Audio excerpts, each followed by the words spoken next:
Hello and welcome to another update video about Solana. It's only a quick update. To be honest, not too much did happen here.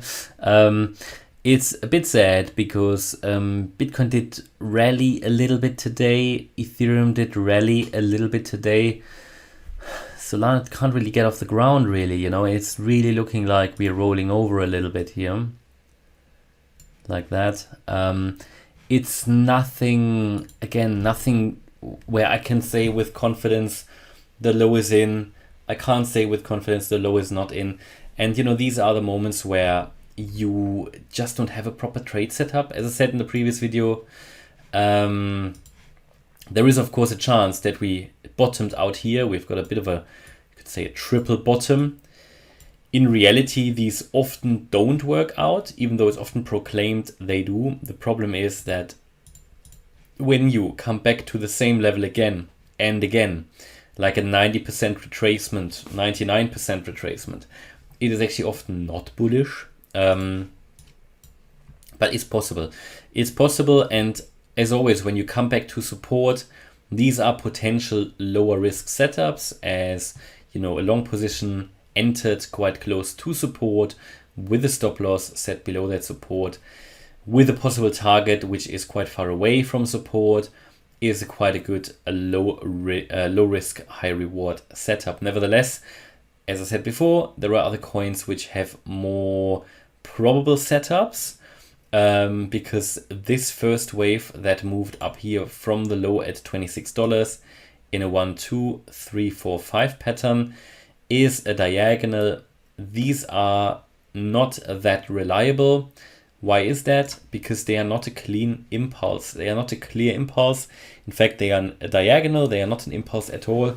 And the problem with diagonals is you can count them that way as a leading diagonal, but they can be corrective wave patterns as well, because you have all these overlaps.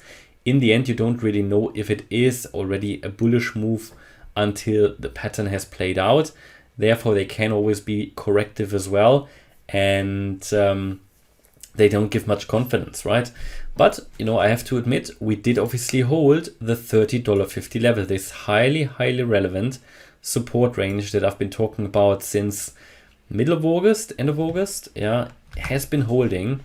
This is so important because the $30.50 level is the 78.6% FIB level. And you can see how relevant that was. And because we did hold it, there is still a certain probability, yeah, or at least a decent probability for a bullish setup to play out here.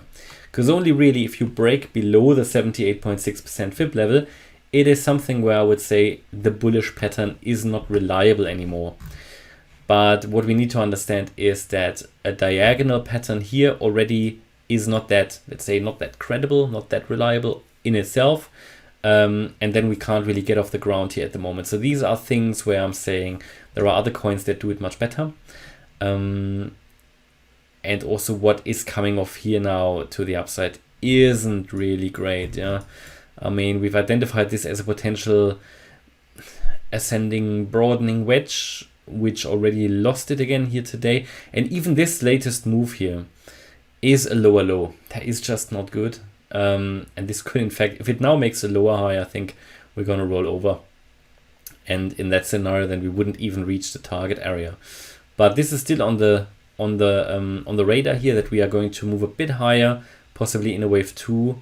That would be the bearish pattern, and then coming down in a wave 3 straight away. In contrast, if we break below 30.50 straight away, I think we are already in the wave 3. A move above the 35.40 level would most likely push us here to the $37 level, possibly higher in this green area. And then depending on if we are rather in a bullish pattern, we have more scope to the upside, or in a bearish pattern here with a wave 2, then we'll probably end somewhere in the lower range of this green area. Yeah, that's where we are. So currently not really bullish, also not really bearish, but what I can tell you is that the probabilities for a really bullish breakout here, they reduce the longer this sort of sideways hovering above support takes. So yeah, I'm not too confident here that this is playing out bullish without another low. Long term, yes, indeed, I think we're still going to see higher prices and possibly a new all-time high. But first of all, we need to finish off this correction and then see a first impulse to the upside. Then we can be more confident that we are in a possible breakout scenario.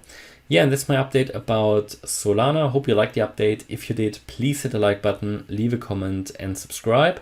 And if you really like the content, please check out the channel membership. Thanks a lot for watching. Bye-bye.